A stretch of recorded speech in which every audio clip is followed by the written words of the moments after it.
আৰু লুৰিণজ্যোতি গগৈৰ ওপৰতো মই এটা ডাঙৰ অভিযোগ এটা আনিব খুজিছোঁ।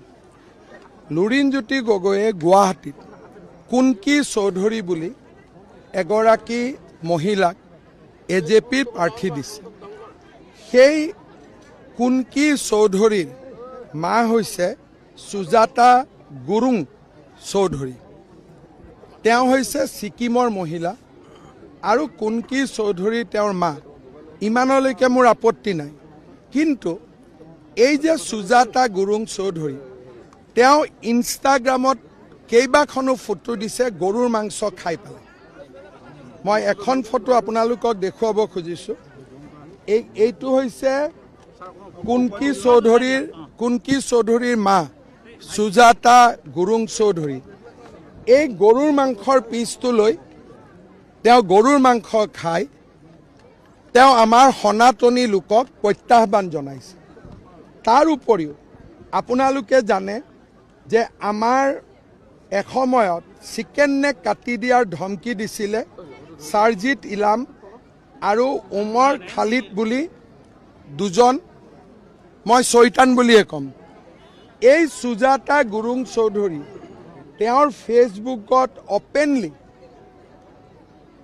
সাৰজিৎ ইলাম আৰু আমাৰ আৰু এজন চৈতান, নামটো ময়ে পাহৰি যাওঁ, আমাৰ জেলত আছে বৰ্তমান, এই গোটেই পাৰ্টিটোক তেওঁ অপেনলি সমৰ্থন কৰি উমৰ খালিদ আৰু সাৰজিল ইমামক তেওঁ সমৰ্থন জনাইছে যে ভাৰতৰ পৰা চিকেন নেকটো কাটি দিয়াটো কোনো ভুল কথা নহয়।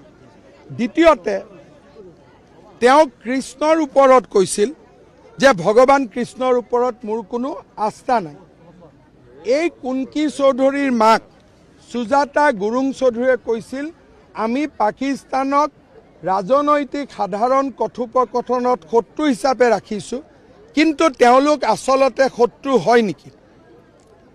তাৰমানে লুৰিণজ্যোতি গগৈয়ে অসম জাতীয় পৰিষদৰ যিখন মঞ্চ য'ত শ্বহীদৰ কেঁচা তেজ জড়িত হৈ আছে, সেইখন মঞ্চৰ পৰা এনেকুৱা এগৰাকী ছোৱালীক টিকট দিছে যোনে ভগৱান কৃষ্ণক সমালোচনা কৰিছে, গৰুৰ মাংস অপেনলি খাই ইনষ্টাগ্ৰামত ফটো দিছে আৰু সাৰজিৎ ইলাম উমৰ খালিদক ছাপোৰ্ট কৰিছে আৰু কৈছে পাকিস্তান আমাৰ এনিমি ৰাষ্ট্ৰ নহয়।